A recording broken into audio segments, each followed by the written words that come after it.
ಆಲೂ ವಡಿ ಅಂದರೆ ಯಾರಿಗಿಷ್ಟ ಆಗಲ್ಲ friends. So healthy and ಟೇಸ್ಟಿಯಾಗಿರುವಂತಹ ಈ ಸ್ನ್ಯಾಕ್ಸ್ನ ಹೇಗೆ ಮಾಡೋದು ಅಂತ ನೋಡ್ಕೊಂಬರೋಣ. ಕ್ರಿಸ್ಪಿಯಾಗಿ ಕೂಡ ಎಷ್ಟು ಬಂದಿದೆ ಅಂತ ನೋಡ್ಬೋದು. ಇದನ್ನು ನಾವು ಟೊಮೆಟೊ ಸಾಸ್ ಆಗಿರ್ಬೋದು, ಕೊಬ್ಬರಿ ಚಟ್ನಿ ಆಗಿರ್ಬೋದು, ಅಥವಾ ಹಾಗೇನು ಟೀ ಜೊತೆಗೆ ತಿನ್ನಲಿಕ್ಕೆ ತುಂಬ ಚೆನ್ನಾಗಿರುತ್ತೆ. ತುಂಬ ಕ್ರಿಸ್ಪಿಯಾಗಿ ಬಂದಿದೆ, ತುಂಬ ಚೆನ್ನಾಗಿ ಬಂದಿದೆ. ಎಷ್ಟು ಚೆನ್ನಾಗಿ ಪದ್ರು ಕೂಡ ಬಿಟ್ಟಿದೆ ಅಂತ ನೋಡ್ಬೋದು. ಸ್ವಲ್ಪನೂ ಎಲ್ಲೂ ಫಾಲ್ಟ್ ಆಗ್ದಂಗೆ ಪರ್ಫೆಕ್ಟ್ ಸ್ಟೈಲಲ್ಲಿ ಆಲೂ ವಡೆನ ಹೇಗೆ ಮಾಡೋದಂತ ನೋಡ್ಕೊಂಬರೋಣ. ಸೊ ಹಾಗಿದ್ರೆ ತಡ ಯಾಕೆ, ಇವತ್ತು ನಾವು ಆಲೂ ವಡೆ ಹೇಗೆ ಮಾಡೋದಂತ ನೋಡೋಕ್ಕಿಂತ ಮುಂಚೆ ನೀವು ನಮ್ಮ ಚಾನಲನ್ನು ಸಬ್ಸ್ಕ್ರೈಬ್ ಮಾಡಿಲ್ಲ ಅಂದರೆ ಪ್ಲೀಸ್ ಸಬ್ಸ್ಕ್ರೈಬ್ ಮಾಡಿ, ಮತ್ತು ಪಕ್ಕದಲ್ಲೇ ಬರೋ ಬೆಲ್ ಐಕಾನನ್ನು ಪ್ರೆಸ್ ಮಾಡಿ, ವಿಡಿಯೋನ ಶೇರ್ ಮಾಡಿ, ಲೈಕ್ ಮಾಡಿ ಹಾಗೂ ಕಮೆಂಟ್ ಮಾಡಿ ಅಂತ ಹೇಳ್ತಾ ಇದ್ದೀನಿ. ವೆಲ್ಕಮ್ ಬ್ಯಾಕ್ ಟು ಅನುರಾಧಾಸ್ ಕಿಚನ್ ವೀಕ್ಷಕರೇ. ಸೊ ಆಲೂ ವಡೆ ಮಾಡಲು ನಾನಿಲ್ಲಿ 4 ರಿಂದ 5 ಆಲೂ ಪಾನನ್ನು ತೊಗೊಂಡಿದ್ದೀನಿ. ಆಲೂ ಲೀವ್ಸ್ ಅಂತ ಹೇಳ್ಬೋದು, ಆಲೂ ತಪ್ಪಲ ಅಂತ ಹೇಳ್ಬೋದು, ಅಥವಾ ಆಲೂ ಪಾನ್ ಅಂತ ಹೇಳ್ಬೋದು.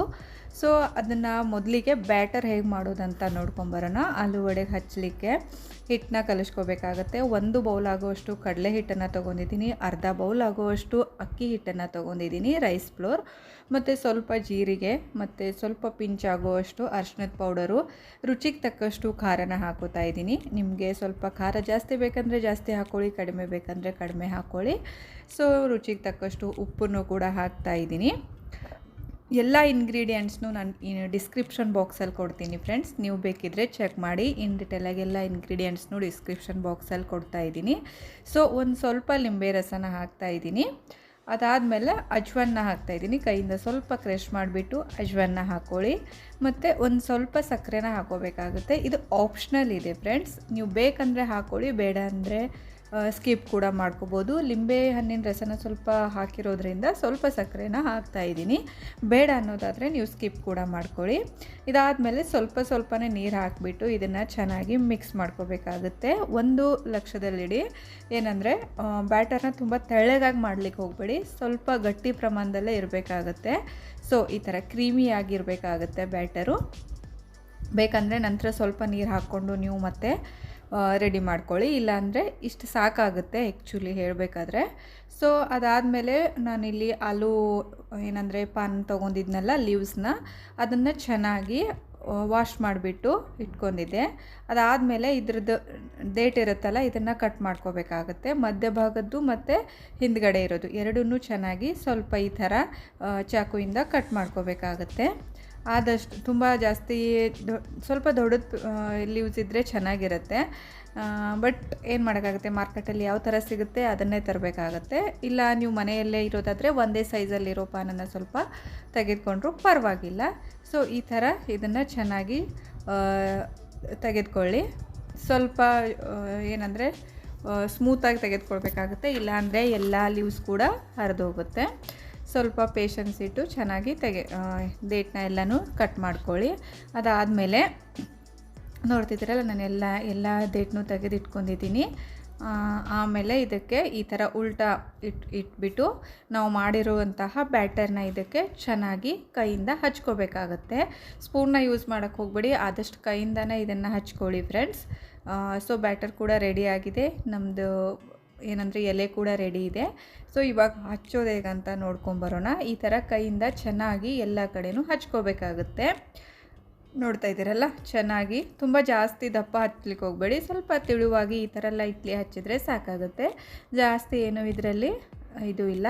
ಸೊ ತುಂಬ ಕ್ರಿಸ್ಪಿಯಾಗಿರುತ್ತೆ, ತುಂಬ ಹೆಲ್ದಿ ಆಗಿರುತ್ತೆ ಅಂತ ಹೇಳ್ಬೋದು ಫ್ರೆಂಡ್ಸ್. ಇದನ್ನು ಮಕ್ಕಳು ಕೂಡ ತುಂಬ ಇಷ್ಟಪಡ್ತಾರೆ, ದೊಡ್ಡವರು ಕೂಡ ಇಷ್ಟಪಡ್ತಾರೆ. ಈವ್ನಿಂಗ್ ಸ್ನ್ಯಾಕ್ಸಿಗಾಗಿರ್ಬೋದು ಅಥವಾ ಊಟದ ಜೊತೆಗೂ ಆಗಿರ್ಬೋದು.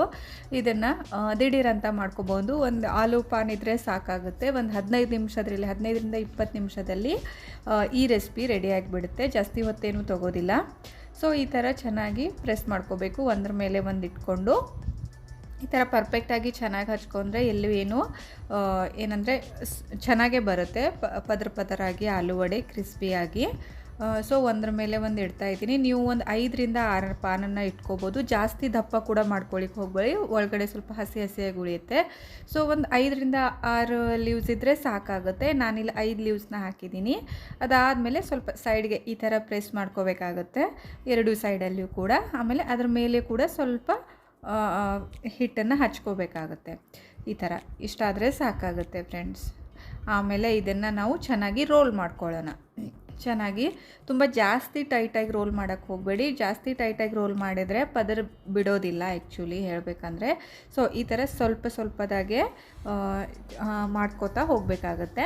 ಜಾಸ್ತಿ ಟೈಟ್ ಮಾಡ್ಕೊಂಡ್ರೆ ಪದರ ಬಿಡೋದಿಲ್ಲ. ಸೊ ಈ ಥರ ಮೇಲ್ಗಡೆನೂ ಸ್ವಲ್ಪ ಹಚ್ಕೊಂಡು ಅಂಟ್ಕೋಬೇಕಲ್ಲ ಎಲ್ಲನೂ, ಅದಕ್ಕೋಸ್ಕರ ಈ ಥರ ಹಚ್ಕೋಬೇಕಾಗುತ್ತೆ. ಸೈಡಲ್ಲಿ ಕೂಡ ಸ್ವಲ್ಪ ಹಚ್ಕೊಳ್ಳಿ.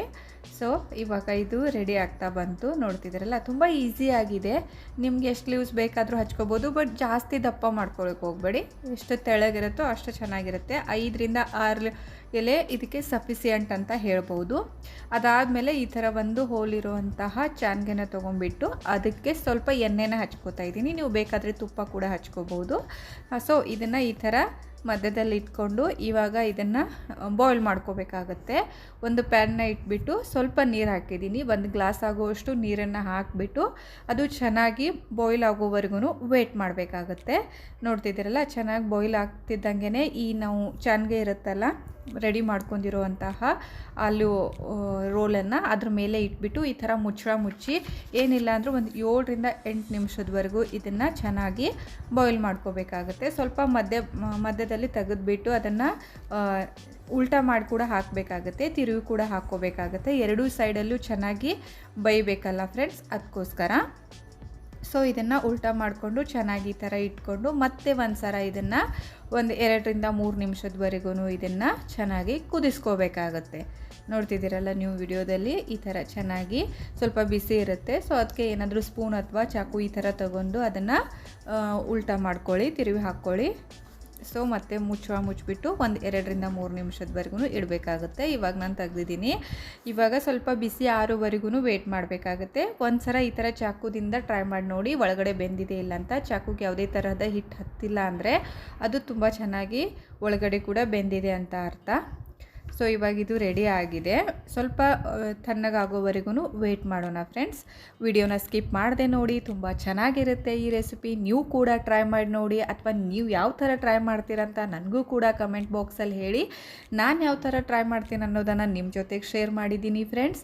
ಸೊ ನೀವು ನೋಡ್ತಿರ್ಬೋದು, ಇವಾಗ ಇದನ್ನು ನಾನು ತಣ್ಣಗಾದ್ಮೇಲೆ ಕಟ್ ಮಾಡ್ಕೋತಾ ಇದ್ದೀನಿ. ಚೆನ್ನಾಗಿ ಚಿಕ್ಕದಾಗಿಯೇ ಇದನ್ನು ಕಟ್ ಮಾಡ್ಕೋಬೇಕಾಗತ್ತೆ. ವಾವ್, ಎಷ್ಟು ಚೆನ್ನಾಗಿ ಬಂದಿದೆ ಅಂತ ನೋಡ್ಬೋದು, ಎಷ್ಟು ಚೆನ್ನಾಗಿ ಪದರು ಕೂಡ ಬಿಟ್ಟಿದೆ ಅಂತ ನೋಡ್ಬೋದು. ನಾನು ತೋರಿಸ್ತಾ ಇದ್ದೀನಿ ನಿಮಗೆ.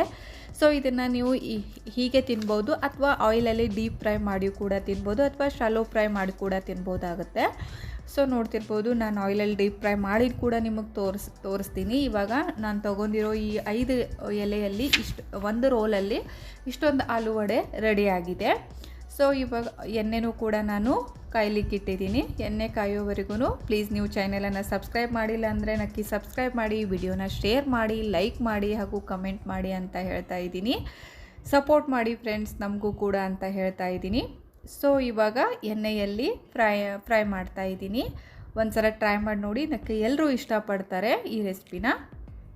ಸೊ ಈ ಥರ ಸ್ವಲ್ಪ ಮೇಲ್ಗಡೆ ಎಣ್ಣೆನೂ ಕೂಡ ಹಾಕ್ತಾ ಚೆನ್ನಾಗಿ ಗೋಲ್ಡನ್ ಬ್ರೌನ್ ಬರೋವರೆಗೂ ಇದನ್ನು ಕ್ರಿಸ್ಪಿ ಆಗೋವರೆಗೂ ಫ್ರೈ ಮಾಡ್ಕೋಬೇಕಾಗುತ್ತೆ. ಒಂದು ಸಲ ಗೋಲ್ಡನ್ ಬ್ರೌನ್ ಬಂದರೆ ಆಟೋಮೆಟಿಕ್ ಅದು ಕ್ರಿಸ್ಪಿಯಾಗಿ ಬಂದೇ ಬರುತ್ತೆ. ಸೊ ನೋಡ್ತಿದ್ದೀರಲ್ಲ, ಈ ಥರ ಚೆನ್ನಾಗಿ ಒಂದು ಸಲ ಫ್ರೈ ಮಾಡ್ಕೋಬೇಕಾಗುತ್ತೆ. ನಾನು ಆಗಲೇ ಹೇಳ್ದಂಗೆ ನೀವು ಇದನ್ನು ವಿತೌಟ್ ಫ್ರೈ ಕೂಡ ತಿನ್ಬೋದು, ಚೆನ್ನಾಗಿರುತ್ತೆ ಅಂತ ಹೇಳಿದ್ದೀನಿ. ಬಟ್ ನಾನು ಫ್ರೈ ಕೂಡ ಮಾಡಿ ತೋರಿಸ್ತಾ ಇದ್ದೀನಿ, ಎರಡೂ ಯಾವ ಥರ ಬರುತ್ತೆ ಅಂತ. ಸೊ ಎಣ್ಣೆಯಲ್ಲಿ ಫ್ರೈ ಮಾಡಿದ್ದು ಇಷ್ಟ ಆಗೋರಾದರೆ ಎಣ್ಣೆಯಲ್ಲಿ ಫ್ರೈ ಮಾಡ್ಕೊತೀನಿ, ಇಲ್ಲಾಂದರೆ ಹಾಗೆ ಪರವಾಗಿಲ್ಲ ಅನ್ನೋದಾದರೆ ಹಾಗೆ ಕೂಡ ತಿನ್ಬೋದು. ಸೊ ಇವಾಗ ಮತ್ತೆ ನಾನು ಎಣ್ಣೆಯಲ್ಲಿ ಉಳಿದಿರುವಂತಹ ಎಲ್ಲ ಆಲೂವಡೆನೂ ಕೂಡ ಹಾಕ್ತಾಯಿದ್ದೀನಿ. ಚೆನ್ನಾಗಿ ಗೋಲ್ಡನ್ ಬ್ರೌನ್ ಬರಬೇಕು, ಕ್ರಿಸ್ಪಿ ಆಗಿರಬೇಕು, ಇಲ್ಲಾಂದರೆ ಚೆನ್ನಾಗಾಗೋದಿಲ್ಲ. ಮತ್ತು ನೀವು ಈ ವಡೆನ ರೆಡಿ ಮಾಡಿ ಇಟ್ಕೊಂಡು ಫ್ರಿಜ್ಜಲ್ಲಿ ಕೂಡ ಇಟ್ಕೋಬೋದು. ಏನಿಲ್ಲ ಅಂದರೂ ಒಂದು 8 ದಿನದವರೆಗೂ ಇದಕ್ಕೇನೂ ಆಗೋದಿಲ್ಲ. ಆಮೇಲೆ ನಿಮ್ಗೆ ಯಾವಾಗ ಬೇಕೋ ಆವಾಗ ಇದನ್ನು ಎಣ್ಣೆಯಲ್ಲಿ ಫ್ರೈ ಮಾಡ್ಕೊಂಡ್ರೆ ಸಾಕಾಗುತ್ತೆ. ಆವಾಗಲೇ ಮಾಡ್ಕೋಬೇಕಂತೇನಿಲ್ಲ. ಒಂದು ಸಲ ಟೈಮ್ ಇದ್ದಾಗ ಮಾಡಿಕೊಂಡು ಫ್ರಿಜ್ಜಲ್ಲಿ ಇಟ್ಟರೆ ಯಾವಾಗ ಬೇಕಾವಾಗ ನೀವು ಎಣ್ಣೆಲಿ ಫ್ರೈ ಮಾಡ್ಕೊಂಡ್ರೆ ಆಗುತ್ತೆ. ಸೊ ಇವಾಗ ನಾನು ಎಲ್ಲ ವಡೆನೂ ಫ್ರೈ ಮಾಡ್ಕೊಂಡಿದ್ದೀನಿ. ನಾನು ಆಗಲೇ ಹೇಳ್ದಂಗೆ ಇದನ್ನು ಕೊಬ್ಬರಿ ಚಟ್ನಿ ಅಥವಾ ಟೊಮೆಟೊ ಸಾಸ್ ಕೂಡ ತಿನ್ಬೋದು, ಇಲ್ಲ ಅಂದರೆ ಈವ್ನಿಂಗ್ ಸ್ನ್ಯಾಕ್ಸ್ ಆಗಿ ಟೀ ಜೊತೆ ಕೂಡ ತಿನ್ಬೋದು ಅಂತ. ವಾವ್, ಇಷ್ಟು ಚೆನ್ನಾಗಿ ಬಂದಿದೆ. ಮತ್ತು ಇನ್ನೊಂದು ವಿಡಿಯೋ ಜೊತೆ ನಾನು ನಿಮ್ಮನ್ನು ಭೇಟಿ ಆಗ್ತೀನಿ. ಅಲ್ಲಿವರೆಗೂ ಬಾಯ್ ಬಾಯ್ ಫ್ರೆಂಡ್ಸ್.